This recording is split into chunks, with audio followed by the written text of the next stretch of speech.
کہ وہ زمانے میں معزز تھے مسلمان ہو کر. جب وہ قرآن پہ عمل کرتے تھے، جب قرآن کی تلاوت کرتے تھے، اپنے بچوں کو قرآن کی جو نا تعلیم دیتے تھے، تو پھر وہ معزز تھے زمانے میں. اور جب ہماری باری آئی تو علامہ اقبال کہتے ہیں اور تم خوار ہوئے تاریخ قرآن ہو کر. آج جب ہم نے قرآن کو پس پشت ڈال دی ہے، نہ ہم اپنے بچوں کو پڑھانے کے لیے تیار ہیں، نہ ہم قرآن کا فہم اور قرآن کو پڑھنے کی جو نا ہم خود صلاحیت رکھتے ہیں، تو پھر زمانے کے اندر ہم کوئی امریکہ کا جھنڈا جلاتا ہے تو اقوام متحدہ کی نظر میں وہ دہشت گرد ہے. وہ جھنڈا جو کپڑے کا ہے، جس کی کوئی حیثیت نہیں ہے، وہ اتنے پاورفل ہیں کہ ان کے ملک کا جو ایک نشان ہے، جھنڈا ہے، کوئی اس کو جلا نہیں سکتا. اگر جلاتا ہے تو وہ اقوام متحدہ کی نظر میں دہشت گرد بن جاتا ہے. لیکن مسلمانوں کا جو ضمیر ہے وہ مردہ ہو چکا ہے، مسلمانوں کی غیرت ختم ہو چکی ہے. ہمارے دلوں کو چھلی کیا جاتا ہے، ہمارے ضمیروں کو چھلی کیا جاتا ہے. ہماری پاک کتاب کو جو ہمارے پیارے آقا صلی اللہ علیہ وسلم پر نازل کی گئی ہے، اس کو سرکاری سطح پر نظر آتش کیا جاتا ہے، لیکن اس کے اوپر FIR نہیں کرتی، اس کے اوپر دہشت گردی کا کوئی الزام یا کیس نہیں ہوتا، کیونکہ وہ مسلمانوں کی کتاب ہے اور مسلمانوں کی غیرت ختم ہو چکی ہے. پیارے حبیب صلی اللہ علیہ وسلم پر جو نا بڑی عظمت اور شان والی کتاب نازل فرمائی ہے. سامعین حضرات، اس وقت بھی کچھ لوگ موجود تھے جو قرآن پاک کی عظمت کو اور قرآن پاک کو قرآن اور کلام اللہ ہونے پر جو نا وہ منکر تھے، اور وہ کہتے تھے کہ یہ کلام اللہ نہیں ہے، یہ محمد صلی اللہ علیہ وسلم نے نعوذ باللہ اپنی طرف سے یہ کتاب گھڑی ہے، یہ قرآن نہیں ہے. جب انہوں نے قرآن کا انکار کیا تو اللہ پاک نے جگہ بجگہ ان کو چیلنج کیے کہ اگر تم میرے کلام کو کلام نہیں مانتے تو ذرا اس کی مثل کوئی تھوڑی سی آیت تو دکھا دو مجھے بنا کے. اور وہ اس چیز سے عاجز آ گئے. اور اللہ پاک نے یہاں پہ ایک سورہ بقرہ کے اندر اللہ پاک نے پھر چیلنج دیا، اور اس چیلنج کو سمجھنے کے لیے آپ کو تھوڑا جو نا غور کرنا پڑے گا. اللہ پاک نے پھر مشرکین کو، کفار کو ایک چیلنج دیا. فرمایا ان اللہ لا یستحیی، بے شک اللہ تبارک و تعالی حق بیان کرنے سے حیا نہیں کرتا. اللہ پاک حق بیان کرنے سے وہ حیا نہیں فرماتا. ان یضرب مثلا ما بعوضہ، کہ وہ مچھر کی مثال کو بھی بیان کرتا ہے، فما فوقہا، یا اس سے بھی کم تر کوئی چیز ہو تو اللہ پاک اس کی بھی مثال بیان کرنے سے حیا نہیں فرماتا. اب اس کی تحقیق کرتے ہیں. اللہ پاک نے یہاں لفظ مچھر کا استعمال کیا، اور بھی بہت ساری مخلوقات ہیں. اللہ تبارک و تعالی کسی اور جو نا جانور کا یا کسی اور چیز کا بھی ذکر کر سکتا تھا، لیکن یہاں پہ اللہ پاک نے صرف مچھر کا لفظ استعمال کیا.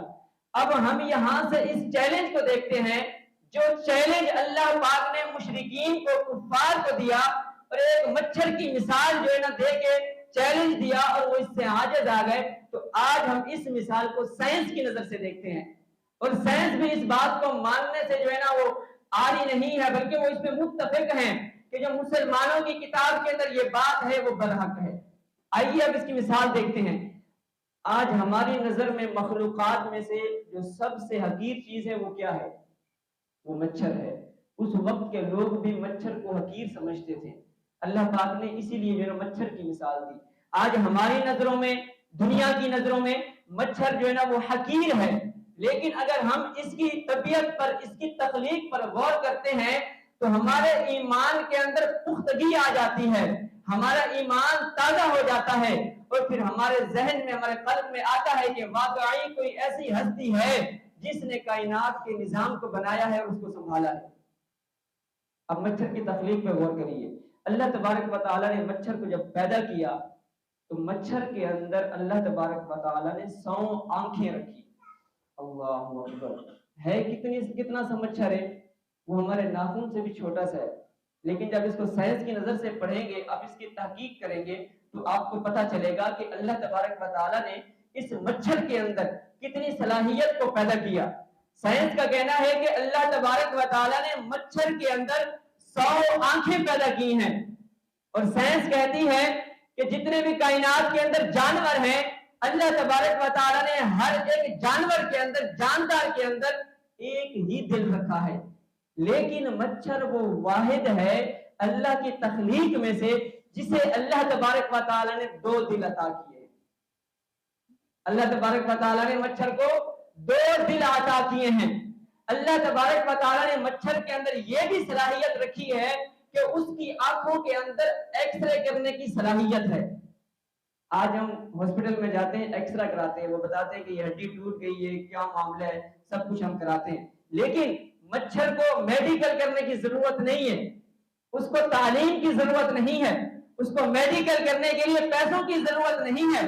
اس کے اندر وحدہ لا شریک نے صلاحیت ہی ایسی رکھی ہے کہ وہ اپنی آنکھوں سے انسان کے جسم کا ایکس رے کر سکتا ہے اور وہ دیکھ سکتا ہے کہ اس کی مطلوبہ چیز، مطلوبہ خون جو ہے نا وہ کہاں پر ہے۔ جب وہ ایکس رے کر لیتا ہے تو پھر تیسرے نمبر پہ اللہ تبارک و تعالی نے جو اس کے اندر صلاحیت رکھی ہے وہ یہ رکھی ہے کہ اللہ تبارک و تعالی نے اس کے منہ کے اندر ایک ایسا جو ہے نا انجیکشن رکھا ہے جو انسان کے جسم پر جیسے ہی وہ بیٹھتا ہے تو آری نما وہ اپنی ایک سلائی منہ سے نکالتا ہے اور انسان کے گوشت کو ہلکا سا وہ آری کی طرح کاٹتا ہے اور اپنی ایک انجیکشن نکالتا ہے، انسان کے جسم میں لگاتا ہے، جس کی وجہ سے انسان کا جسم وہ سن ہو جاتا ہے۔ آج ہم اپنا آپریشن کرواتے ہیں تو وہ ہمیں انجیکشن دیتے ہیں جس کی وجہ سے ہم بے ہوش ہو جاتے ہیں، ہمارا جسم سن ہو جاتا ہے، لیکن مچھر کو اللہ پاک نے یہ صلاحیت دی ہے کہ جب وہ انسان کے جسم پہ آ کے بیٹھتا ہے، اس کا خون چوستا ہے، اپنا پیٹ بھرتا ہے تو وہ جو ہے نا اپنی سلائی انسان کے جسم میں داخل کرتا ہے، جس کی وجہ سے انسان کا جسم جو ہے نا وہ سن ہو جاتا ہے، اور وہ دوسری سلائی نکالتا ہے جس کی وجہ سے وہ انسان کے خون کو چوس لیتا ہے اور انسان کو پتہ ہی نہیں چلتا۔ تو اتنے سارے کمالات سے جس نے نوازا وہ کون سی ہستی ہے؟ وہ وحدہ لا شریک ہے کہ جس نے مچھر کے اندر اتنی صلاحیت کو رکھا کہ انسان کی نظر میں تو وہ مچھر جو ہے نا حقیر ہے۔